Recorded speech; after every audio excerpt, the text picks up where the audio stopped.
अस्सलामु अलैकुम वरहमतुल्लाहि वबरकातुह।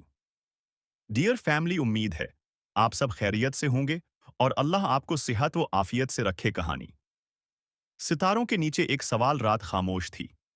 ऐसी खामोश कि जैसे आसमान भी सांस रोककर सुन रहा हो। नौफ कहते हैं, मैंने अमीर अल मोमिनीन को देखा कि नींद से उठे, आसमान की तरफ निगाह की, सितारों को गवाह बनाया और फिर एक सवाल किया, आए नौफ, सो रहे हो या जाग रहे हो? ये सवाल सिर्फ नौफ से नहीं था, ये सवाल हम सब से है। तुम जाग रहे हो या सिर्फ आंखें खुली हैं? असल कामयाब कौन है? हजरत अली ने फरमाया, खुश नसीब हैं वो लोग जिन्होंने दुनिया में ज़हद अख्तियार किया, जिन्होंने आखिरत को मकसद और दुनिया को रास्ता समझा। ये वो लोग नहीं थे जिनके पास सब कुछ था, बल्कि वो थे जिन्हें सब कुछ होते हुए भी जरूरत नहीं थी। जमीन उनका फर्श थी, मुट्टी उनका बस्तर, पानी उनका जायका, कुरान उनका सीना और दुआ उनकी ढाल। और फिर उन्होंने दुनिया को ऐसे झाड़ा जैसे हजरत ईसी ने, बगैर नफरत के मगर बगैर वाबस्तगी के। वो घड़ी जो तुम रोज गनवा देते हो। फिर अमीर अल मोमिनीन ने फरमाया, ये रात का वो लम्हा है जिसमें दुआ रद्द नहीं होती।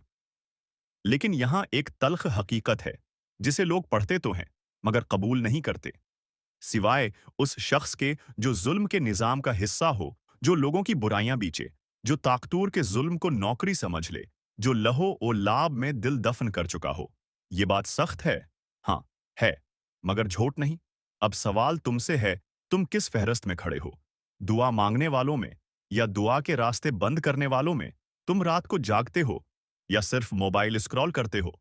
तुम कुरान सीने से लगाते हो या सिर्फ शील्फ पर रखते हो? आखिरी बात, बगैर लाली पाप के ये रवायत हमें सलाह नहीं रही, ये हमें जागने के लिए है। अगर तुम्हारी जिंदगी में जहद नहीं तो कम अज कम जमीर तो हो। अगर दुनिया नहीं छोड़ सकते तो जुल्म का साथ तो छोड़ो, क्योंकि वो घड़ी आज भी आती है, सितारे आज भी गवाह बनते हैं। फर्क सिर्फ ये है, कुछ लोग उठ जाते हैं और कुछ लोग बहाने बना लेते हैं। अपना मशाहदा कीजिए, क्या मैं वाकई रात की खामोशी में अल्लाह को याद करता करती हूँ या सिर्फ थिकन की वजह से जागता जागती हूँ? मेरी दुआएं अल्लाह के सामने आजिज़ी हैं या सिर्फ ख्वाहिशों की लसट? क्या मैं किसी न किसी शक्ल में जुल्म के निजाम का हिस्सा तो नहीं? अगली कहानी तक अपना और अपने प्यारों का ख्याल रखें और खुद को अल्लाह की अमान में दें। Do like, share and subscribe for such more videos.